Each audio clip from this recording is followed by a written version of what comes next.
But I welcome all of you to this very important gathering. You'd not believe it, but while you were singing that song, I was learning. It would surprise you.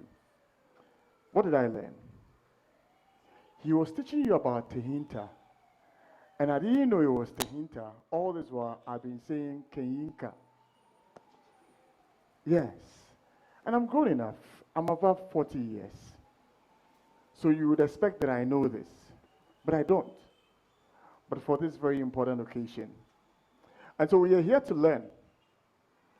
And the reason for our gathering is because we need to sometimes retrace our roots, know where we are coming from, and have an appreciation of what our continent and the countries within this continent, what we stand for and what we believe in, and the vision as to where we are going to.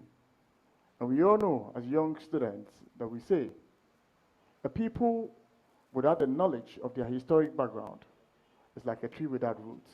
We're going nowhere. So, very important subject matter for this morning. Africa reads Africa 2020.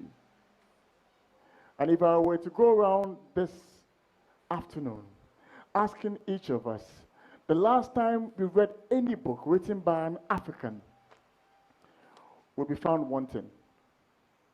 I'm one of those people who would be found wanting. I'm very sincere about certain things.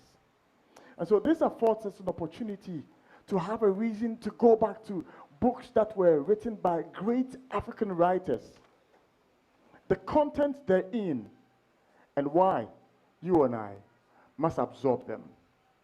I've already been introduced this morning or afternoon, but I would introduce myself. My name is Sameshan. I work with ETV and Happy FM, and I'm excited to be your moderator for this important event which we have. And I'm sure at the end of the day, by the time we all leave here, we'll carry something little and then take to our schools and take to our various entities that we came from. So now we'll begin the conversation, and it focuses on why we should read books written by Africans. And it's become important for us to highlight on this very important issue, because if we should walk into our various dormitories, if we should walk into our various libraries spread all over Accra and other regions, and even Africa, a lot of the books we would find would be ones that are written by whites. But why are African writers of fame that we used to mention all of the time? What books do we have in our bedrooms? What books do we have in our offices that we read? Why is there not a focus? Why is there not a deliberate, intentional plan by governments within Africa to promote African writers? By the time we leave here, we may have an appreciation of why we are where we are. And so, folks, colleagues, you help me as I welcome my guests. We'll be working with this microphone so that we can have a better understanding and appreciation of the issues therein. So once again, we are all welcome. So I will set the ball rolling with a question to Dr. Wale, and that would be on the matter of reading. I know there's a concern about the scarcity of the books in the system, but even if we had the books in the system, are we reading enough? That's my first question. Oh, thank you, Mr. Moderator. Yes, it's very important to look at reading and our environment. We have a challenge with reading culture in Africa. We are not reading enough, and a lot of reasons have been alluded to this. The first is that it's believed that full books are not affordable to many people. They are too expensive. And then also that they are not available. That is, we don't have enough libraries and other areas where people can go and read books. The other complaint by people is that there's too much distraction to our young people. That instead of reading, many of them are busy either on their WhatsApp chatting or looking or DSTV watching football, Man U, Chelsea. That is what many of them will be watching. And if you ask them who is the manager of Chelsea, they can tell you. If you ask them who is the best player in Man U, they can tell you. But if you ask them to give you two names of African authors, they can't say a single one. So we also believe that there is some degree of distraction to our young ones. And more importantly, is the fact that parents and guardians have failed in their responsibilities of introducing their children and word to writing. It's believed that the first teacher to a child are the parents or guardians. And what many parents do is to just push the children to the students and expect the teachers to do the work which the parents should do. Many of us who started reading early were fortunate because our parents introduced us to early reading, either through newspapers or through magazines. And it's believed that if you want to correct our poor reading culture, all of us have a lot of work to do. The parents must rise up to the responsibility of introducing their children to reading as early as possible. The teachers must also do their work to make sure that children are exposed to a lot of reading material. At the same time, the government must also do its own work by making sure that books are affordable, because publishers will complain that the material they use to publish books, like printing ink, the raw material, the print paper, they are too expensive, and they are calling on government to reduce the tariffs on this thing so that the cost of books can come down and parents can afford. The issue of library is also very important. Do we have libraries in the community? Do we have libraries in schools? And we are not looking up to government to do everything for us. We have philanthropists, people who are rich enough to establish private libraries. We have our MPs, politicians, who can establish libraries in their constituencies. And we also have, like I said, people who can afford it, who can bequeath their books to libraries. So for me, we're not reading enough. The causes have been enumerated, and I also believe that the solutions are at our doorsteps. Thank you very much. All right, so let me go to Mr. Diallo and ask, you've highlighted these concerns and the problems and challenges within that space.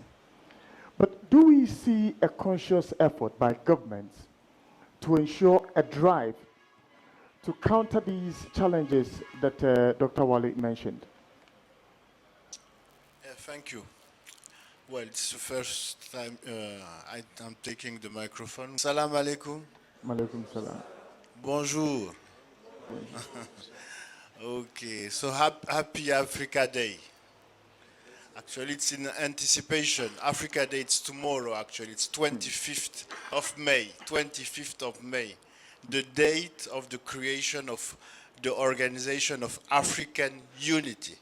This is 25th, 1963. So this is the Happy Africa Day today, to you.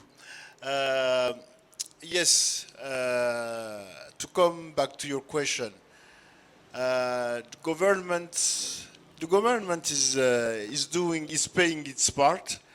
As you're aware, so UNESCO working in education, science, culture, and communication, we work in this area of the government. ensuring that first that government set policies and have a right environment for learning. So learning it's very holistic. You have the formal landscape through the schools, the informal one, and all platform that contributes to learning and transmission of knowledges. In the specific case of access to books and promotion of learnings, there are efforts that we can see and that we need to commend and to recognize here in Ghana, driven by you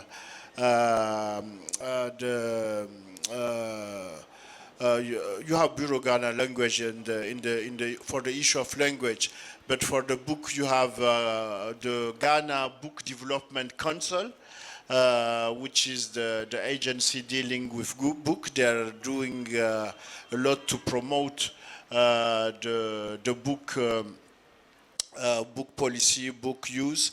Actually, it's the opportunity, Mr.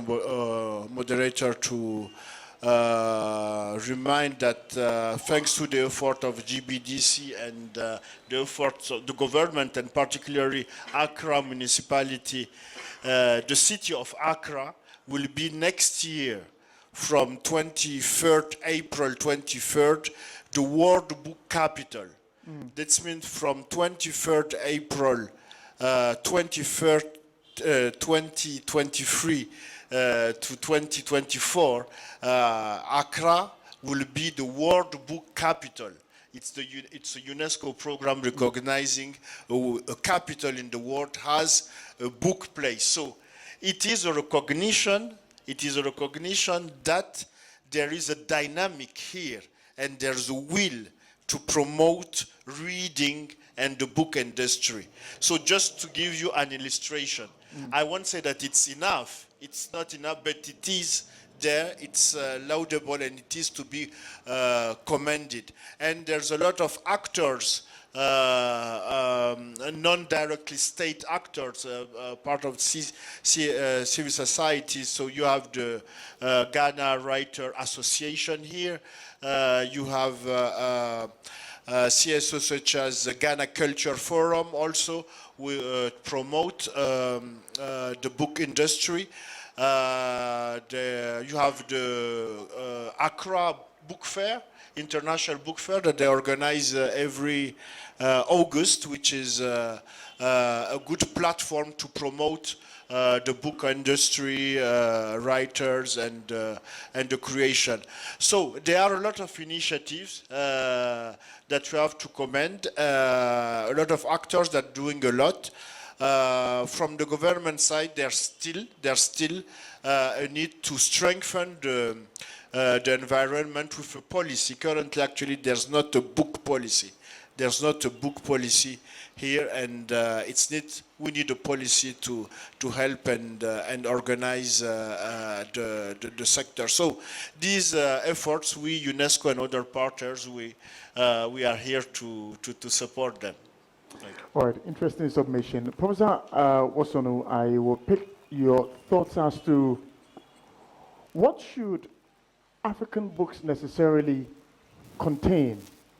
If we are talking about the role that African books have played, especially in the past, as to the drive towards independence for nations, as to the preservation of our culture, what should be contained in a book written by an African? Before I answer that question, I want to thank the organizers of this session for having me here. And I want to thank all the schools for being here. And I want to ask you one question. Do you, ladies and gentlemen, accept that you belong to a culture who don't like to read? Yes or no? Do you still belong to that culture? Do you still belong to that culture? Don't like to read? Your no is not strong at all. I want to hear a loud no. You belong to a new generation now. You are no longer afraid to read. Am I right? Yes. Now, the people who spoke before me have all been helping us. UNESCO is part of it. Power is part of it. GAO is another section. Everybody else is helping. The schools are also helping. The Ministry of Education, the Ghana Education Service is helping. Now he's asking me a question I cannot answer because infinity is the answer. What should books read by Africans contain? The answer is anything and everything. Clap for that. So don't put limits on yourself and say, oh, it's an African, therefore he shouldn't write about philosophy. Oh, it's an African because therefore he cannot combine the surgery with poetry. Oh, it's an African. No, reject that. You belong to the universe. You are children of the universe. Let me hear you say that. We are children of the universe. Thank you.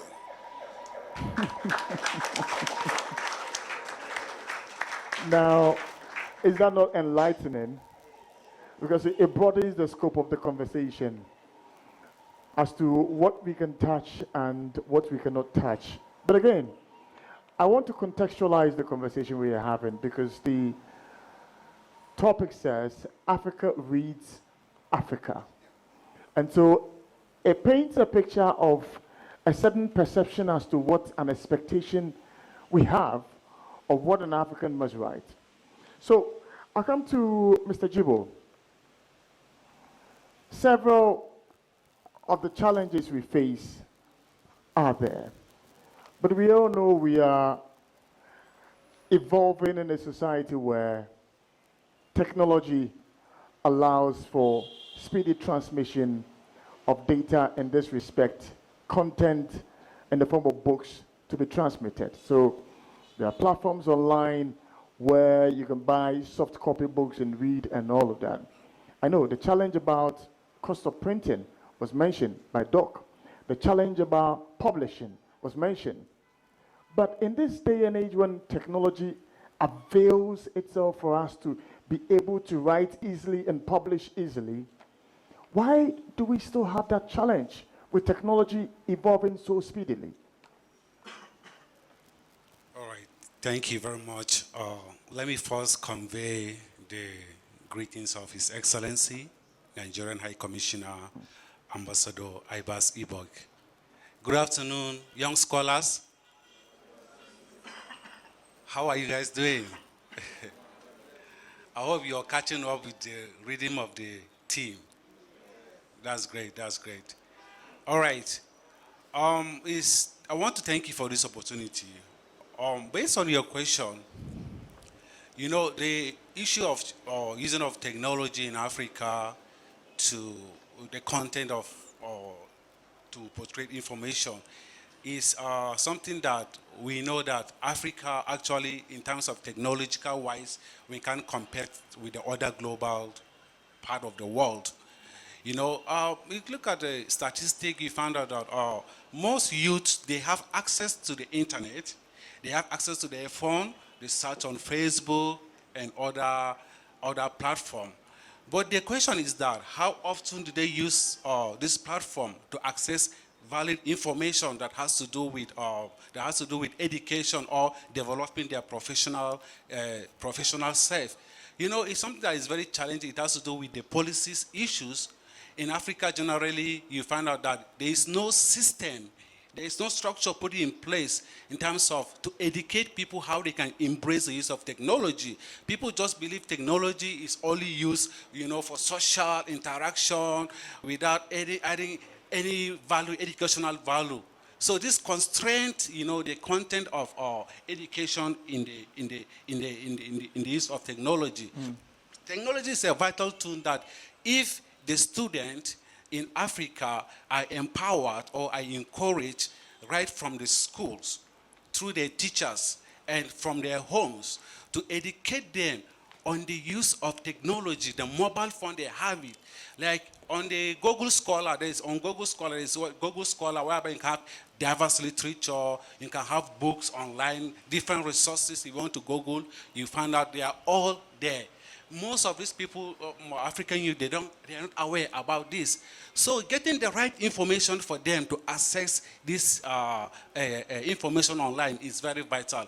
But the issue now is that what are the means, what are the tools Africans, are the youth going to use, the strategy they use for them to obtain this information is quite challenging. As I rightly say, the beginning has to start from the school, from the family, and then from the society. For them to embrace the use of technology, it will really help them in terms of accessing all this information. You understand? So, like the AU, I know of the AU, like the African Youth Volunteer Corps, which I was a beneficiary of it in 2012, you know, before I got a job. As a youth, I was very inquisitive. I was very eager to determine to go far without depending even on my teacher. I make use of my phone very well. I always Google on internet because as the two talk about Pan-African, that means that you have the mindset of Africa. You have the mindset of like, okay, I'm born of Africa. I'm a bloody African man. So what as an African man, what really do you want to communicate? What really do you want to portray to people to show that you're really an African, that are African values online? Some of these values, they've been written by a lot of African writers, scholars, Watingo, Kemaralai, you know. So if you Google all these scholars, you find out a lot of information there. Some of them, most of their books are online, but to access it, it also needs some money sometimes to buy it. On Google Scholar, it's not free. You have to buy it. Some of the articles, even if you want to access it, it's only half. You can't access it full because you need money. You can see these young, vibrant young scholars coming up. They may not have the money. They may not have $10 to buy all these kind of books. So I would like to encourage the schools to be able to come up with the policy that all these Google scholars with African literature, they can have access to it. They should encourage them, or they should even give it to them, make it for them available, free. The soft copy, they can download it and distribute it to them. It will help them to go a long way. Thank you very much. Thank you very much, Mr. Jibo, for your submission. It's interesting, His Excellency is a poet, and I'm wondering how he manages to juggle between poetry and conducting his business as a high commissioner, as an ambassador, representing the interest of his country here in Ghana. What made you fall in love with poetry? Why What made you fall in love with poetry? Oh,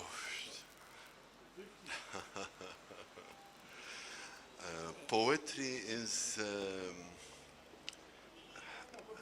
the feeling of life. You know, with poetry, you can understand better the essence of life. Poetry is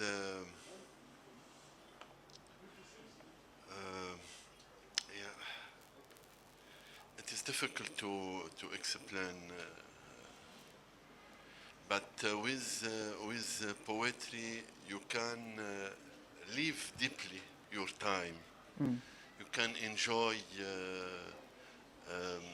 You can enjoy the nature. You can love the people and everything. Interesting. What do you write on? Your poetry. What genre? Let me put it that way. What do you write on? About everything. You can. I can't be limited Okay. to some topic. If I am limited, I am not a poet anymore. I am a robot. So it is. All right. So, do you get the sense the modern generation has an interest in poetry? Do you get that sense? Poetry existed since the beginning of universe. So it continues. No one can stop poetry. We live poetry every day. through people, through you can find the poetry really in your in the details of your life daily. You can find it in the reading, in the painting, in the music, in the movie, in the eyes of your beloved also. Back in the day, you know, I don't know for how long you've been here in Ghana, but at certain very important national occasions, you'd have poets recite, you know, poems they've written to whip up that nationalist sentiment of the citizenry. Today we seldom see that. And so, how do we ensure that modern day young students who may not necessarily have an interest in poetry have a drive in that direction? How do we ensure that? I think we should make some efforts, organize some competition, make some meeting with the poet, with writers, and distribute prizes also.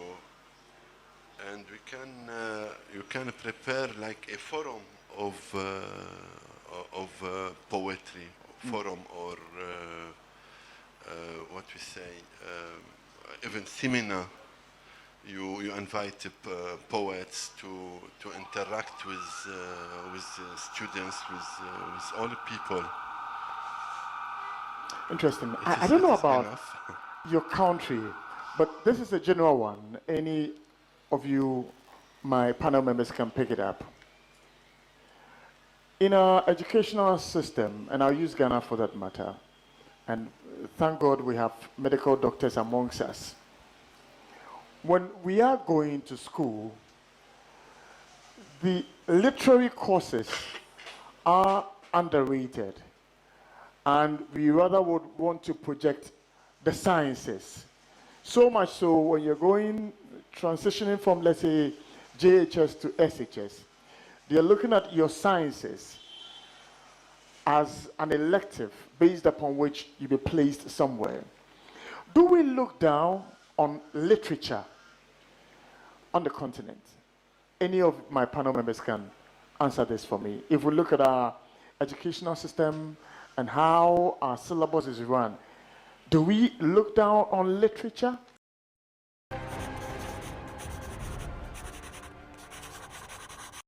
Your question is how much do we value literature? Is that right? In the education system.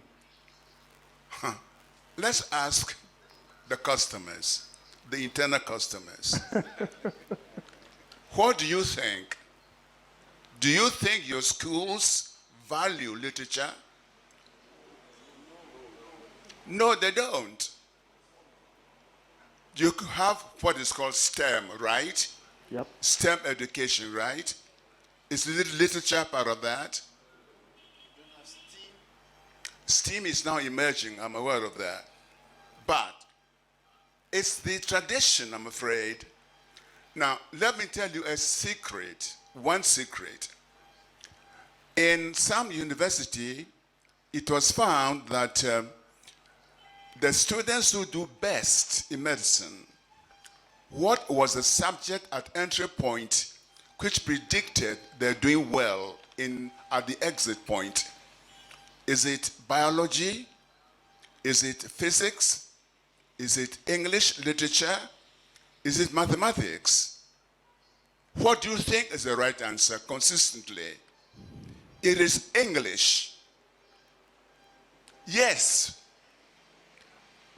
In some medical school I know of, it was proven scientifically by research or after research that those who enter with very high grade in English, A+ and so on, are the ones who get the gold medals at the end of the exit point. So Even though they may find that English literature is really apparently undervalued here in your development for professionals, don't accept that. Anybody, you can develop an interest in it at any time. I don't want to use myself as an example, but I recall when I was in Form 3, as you can see, in pre-sec, and I had to choose between literature and mathematics, maths. Because I had chosen to do science, I was compelled to drop literature, and I wept. Because I really wanted to combine the two, but it was not allowed. So it depends on the system. So even if you're not allowed, make time for it. For reasons which I will share later, make time to read literature. Make time to read poems. It enhances your performance in so many different ways you can never imagine. Thank you. Thank you very much. Yeah, to add to what he just said, I think our literature is undervalued in Africa because of people look at science as an opportunity for them when they finish school, they'll immediately get a job because science is very broad. You can medical doctor, science engineer, whatever, you know. But when it comes to issue of literature, it is being undermined because of the value, the financial implication attached to it. It's just like a subject that you just read and then narrate the scenario, you know, without any adding scientific investigation to it. So people just leave it like that. Like me, from my experience while I was growing up, I was compelled by my family to go and study medicine. That you look like a doctor, definitely you should go and study medicine. I told my mom, no, I'm not interested. I don't want to be a doctor. I have my own passion. I have my own dream. So you should allow me to work in line with what I want to pursue, which I started with science, and along the way, I actually dropped, not because I failed in maths or physics or chemistry. I was doing better in all the science subjects, but because of my interest, understand? So most people, they don't have the interest in literature simply because they think that there's no money in it. And it's all about any subject you take now, you can explore on it. It's not about the money you get from it. In any subject, there is opportunity in it. In any subject, you can make impression in the world. In any subject, you can make the better of yourself out of it. Thank you. You would like to add? Yes, please, if you allow. Yes, your question is about. You were saying down. Yes, underrated. Underrating culture, arts, and well, I don't think so. Maybe the evidence, the figures, and yes, but there is a trend which is going on. I would say on the right way. Actually, globally at UNESCO level, with all member states, there's a global will to ensure that arts and culture are really have their parts in the education. And actually, coincidentally, this very week we have what we call the Global Art and Education Week. That means that all around the world, actually, each schools in all the education fraternity, they are invited and encouraged to organize artistic activities. So this is what we call the Art Education Week. It's the third week of May every year. So it's a global will to invite, to educate at each level the kids on arts, just to educate. It's not about becoming a musician or a writer, just to learn what's art. Well, just to learn, and then you'll do what you want with it. We mention the issue of STEM, science, technology, education, and mathematics. You know, you know it. And there is also what you call STEAM, science, technology, education, art, and mathematics. Art and mathematics, that means we put the A in STEM. So this is a shift also. So some are using STEAM. It's not only STEM now, it's STEAM. So this is to put art. And the other good news is here in Ghana, the current Minister of Education,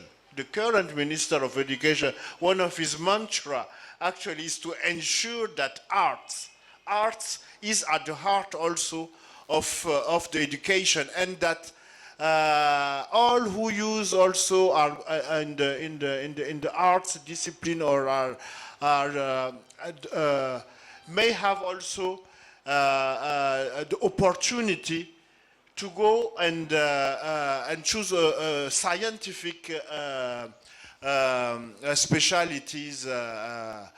So it's ongoing now, and the minister insists on that for, of course, for SHS and in higher education also. So it's a good trend. It's a good trend, and we are pushing it, and we are encouraging this movement. But to conclude, the last, and to link actually to your first question about what should be written, of course, the right answer is everything. Everything. But when it is written by an African for the world, for the universe, of course, whatever will be written with and through a prism, a genuine, an authentic reason, which will tell a lot about the culture, the origin, the language. So this is also in the content, the way the contents will be written, and they will always reflect and tell and narrate and share about that culture that we want actually to be diffused and shared with all the youth. Thank you. Thank you very much, Mr. Diallo. But don't take the mic away, because you made the point about STEAM and your conversations with the Minister for Education. And I know that they are building model STEM institutions in the country. Now, my question is, if UNESCO is pushing the agenda of STEAM because you see the relevance of art, really, what is the relevance of art? I mean, in terms of literature, contextually, the conversation we are having. Well, in an age where science dominates, you cannot do a science without art. Art is all about science also. I mean, it's related. I mean, don't take arts like isolated. In arts, you have all the critical also thinking. It's about creativity. It's about innovation. Innovation, it's art also. Art is innovation. For us, you cannot separate the more, the closer, and the best you will bring and ensure that, well, every kid actually use all his critic thinkings, all his ability of using what all is around here, is an environment, is of course his culture, is and this is how he will really be free and very confident and be really be able to propose something, to create. So there's not a separation. There's not a separation. You have to build above. I mean, you can develop your talents in arts to become a specialist in arts, but you can be a scientist. But you can start and by going through and see what you know about art and how you can use arts also, but then end by being engineer and stay in the science. But my brother was saying that the youth and a lot of people are not interested in the literature because they are not attractive. But which is very false actually, and for that today actually we have to show that the creative and cultural space is one of the most performing, and where you have some artists that are making a lot of money and that are creating. This is an industry which creates a lot of jobs, the creative and the cultural sectors. And actually here in Ghana and Africa, we are very far from tapping the potential. And it's there, it's all about creativity, it's all about arts. And that it's another conversation to promote, to show the evidence, to say that you can find your way in arts, you can fulfill your dream in arts, you can fulfill your parents' dreams through arts, and the evidence are there, and there are Ghanaians all around the world, and recognized actually sometimes more abroad than here in Accra, that doing a lot in contemporary arts particularly. You know Ibrahim Mahama? Do you know Ibrahim Mahama? You visited his contemporary museum in Tamale? You've heard about the planes that he collected in his museum, and actually where he bring kids and learn them about STEM and science also. So it's through his contemporary arts. He started with installation. Now he's known all around the world, and he makes our pride as Ghanaian and Africa. So is Ibrahim Mahama. Do you know Amwako Boafo, the painter? Amwako Boafo is a painter, a Ghanaian painter.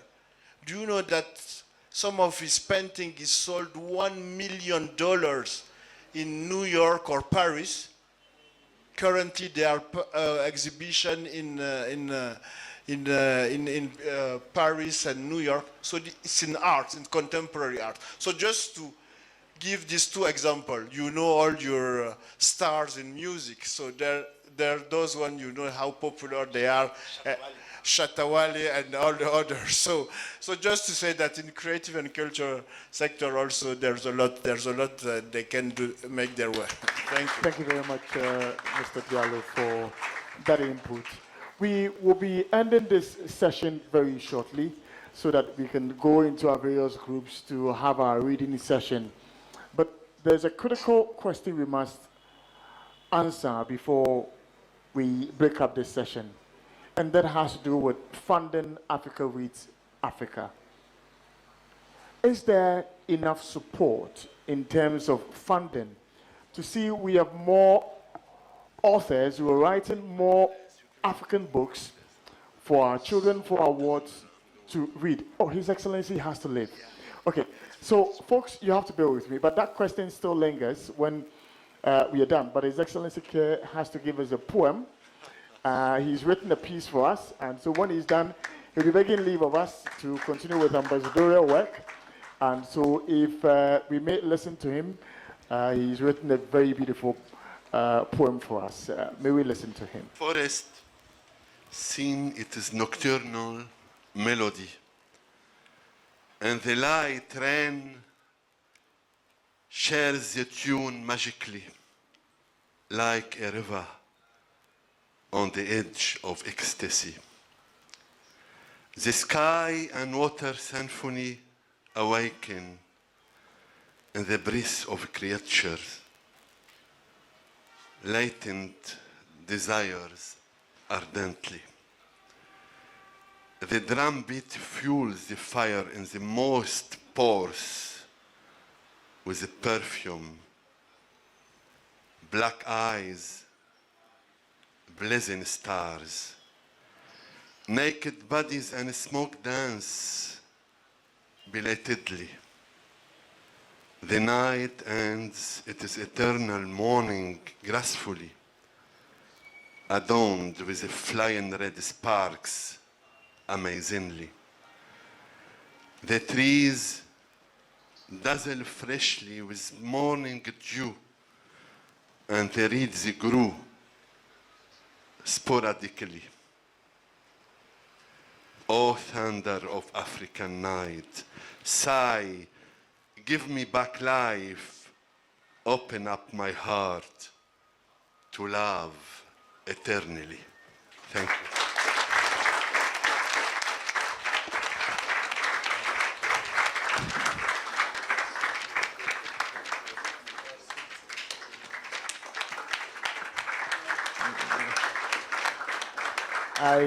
I would ask the question, when last did you hear a poem being read to you like this? If you listen to the pace of the reading, you get the sense indeed he understands poetry.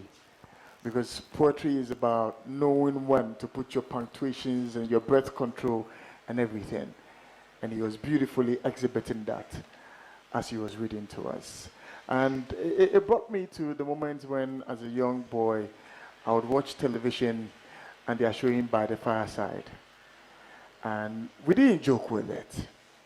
We'd watch the TV and they would tell the stories of Kwekwanansi and all his mischievous activities. And yet, Kwekwanansi remains a local hero and not an international hero, as much as efforts are being made to put him out there.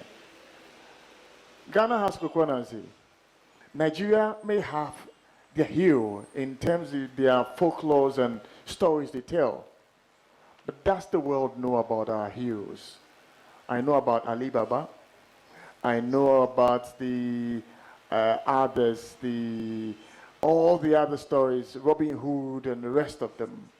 It's been able to travel all the way from their countries into ours.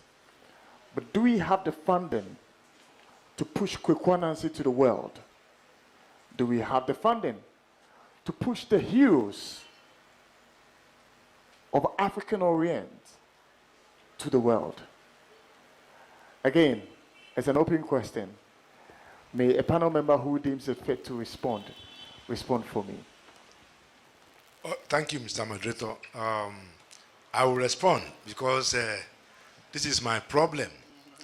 And because my duty, part of my functions as the Secretary General of the Pan-African Writers Association is fundraising, to look for funds with which to execute our projects. And I can tell you that it's a Herculean task, very difficult.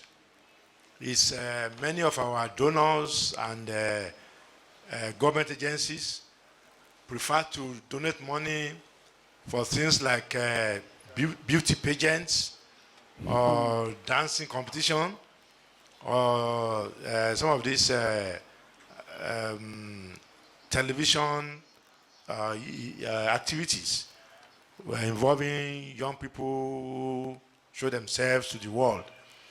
And this had made me to believe that sometimes literature is seen as a Cinderella of developing world. Cinderella, those of you who are familiar with the story of Cinderella, you know what I'm talking about. Cinderella was the poor, sad princess in that old story. So for me, funding for the literary sector is a big challenge. And one of the things I've discovered is that if you are organizing a literary event, one should not limit the source of funding to government alone. Sometimes government will disappoint you, or they will believe that they are overstretched. And so I've discovered that sometimes it's nice to widen your net for fundraising to corporate organizations, to private individuals. The event of today has been put together, I would say 100% through private support. And we also realize that in our job in power, even though we've been lucky, fortunate to have the support of the government of Ghana, the government cannot do everything. And as such, we have had to look outside for funding. Then the question is this: if such an important sector is deprived of funding, who do we blame? Is it the government, or is it the larger society that are not ready to help you, even though, like somebody said, that if you are sick, you will hardly get anybody giving you money to go to the hospital. But the moment somebody dies, you will see people donating for the funeral. So you start wondering whether whether people prefer you to be dead than to be alive. And the same thing with the literary sector too. Whereas anytime you are having some competitions like dancing competition or a musical show, like my namesake, Shatawale, he wants to do a performance, you will get funding. But if I want to organize an event for school children to teach them how to write or to publish their works, you have to sweat before getting money to do anything. And so people will say, for me, I won't blame government, because I believe that not everything should be left to government. There should be balancing. As we look up to the government, we should also encourage the private sector to support. I have a literary initiative in Nigeria, which is a writer's residency. It's a residency that I've been running for about 12 years now, and it's free to writers. Writers can go there and write for about 1 month, so that they can produce good works, because we discovered that whereas we have talented people, some of them don't have the time. Some of them are busy struggling for a living. They don't have enough time to sit down and put things together. So I started that residency, and people come there to wait for 1 month. They are fed free of charge. They are accommodated. And at the end of the 1 month, many of them will tell you that they were able to produce manuscripts which they could not have produced in 3 years. And this is a private venture. So I'm using that as a challenge to other people not to see funding of the literary sector as only the duty of government. Those we have philanthropists, we have people, we have organizations, we have churches and religious bodies that can support the work of literature. Thank you. Thank you very much, Doc, for the response to the question. So we are just about breaking, just maybe 2 or 3 minutes away from breaking this session, and then we'll continue with the next session. But we can't leave without having our panel members read. We have a special book that they would read some paragraphs of the book for us before we all leave here. As for the contents, they are adults, but we want to test their reading skills as well before we leave here. And so I would let Doc lead the charge by reading a few paragraphs of our book for today, and then when we break into our various groups as well, we'll continue with the rest of the pages of the book. Doc, I presume, okay, so Prof will start for us and then you, okay. Can you hear me clearly? All of you at the back also? Okay. This one says Black Thursday in Lusaka, October 19th, 1978. We were at the morning parade when they came. It was the heat haze of October, Lusaka 78. The camp was up by the Beagle. The Beagle had been late, as usual. We had no water to wash our, but we had breakfast, mealy meal and rationed milk, sugar and salt. Yes, common salt. In landlocked lots, salt is battered for tots. The commanding officer was away in downtown Lusaka. What can one pistol do against the guns of Nabarone? The sergeant was in full voice, extinguish all cigarettes. We smoked on regardless. A few smoked cigarettes, a handful nothing, most pot. And we talked and joked and laughed like chicken pecking on their way to the slaughter. The late coming loafers hovered at the camp's end, drifting in like curious passers-by. The renegades too were guard-roomed. Oh, it was the transgressors of yesterday who became the survivors and so the talebearers of today. It goes on. It was the heat haze of October, Lusaka 78. We were on the parade. Extinguished all suddenly. There was a roar of jets. Dead devils flying at treetops. Take cover, take cover. There was no cover anywhere, no time to take it in. Where were our air raid shelters?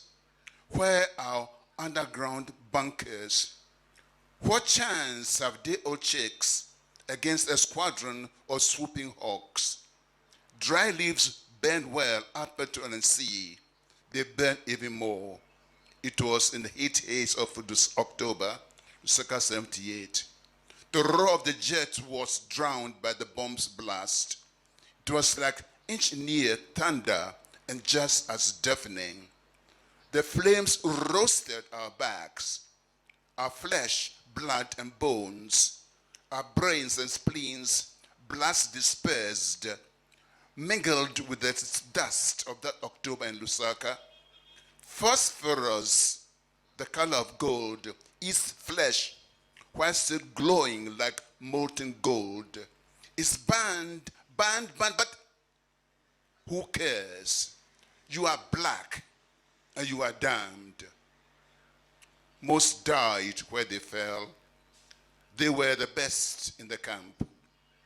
The disciplined ones who heeded the beagle's call at dawn, the guard-room renegades, or the loafers who lingered at the camp's fringes, these survived, and the nation's military future lies in their hands. God of our fathers, who gave us this land to love and to till, but never to kill, grant us the guts never to flee before oppressors' might and napalm bombs. Though lacking their military prowess, we have right on our side. Time too. In the life of a nation, what is a decade if not but a second? What are 200 killed, 678 wounded, another 2,000 campless? Time is our might. It was in the heat wave of October, Lusaka 78. Thank you. Thank you. Thank you. So I will attempt to bridge the gap before Mr. Diallo reads. And I'm reading from Journey Without End and other poems, also written by Prof, sorry. And I'm reading Trying Times. And it reads, trying times, testing times come to all of us, like unwanted guests in the dead of the night. They come unbidden. They come when we least expect it. This is just to let you know that at a time like this, I am feeling with you. The pain, anxiety, and uncertainty. And if it's any consolation, any help, which I hope it is, please remember, I love you and always will. Take heart, sit tight. This also shall pass. I am thinking of you. I am willing you on. I am praying for you now and always. Thank you very much.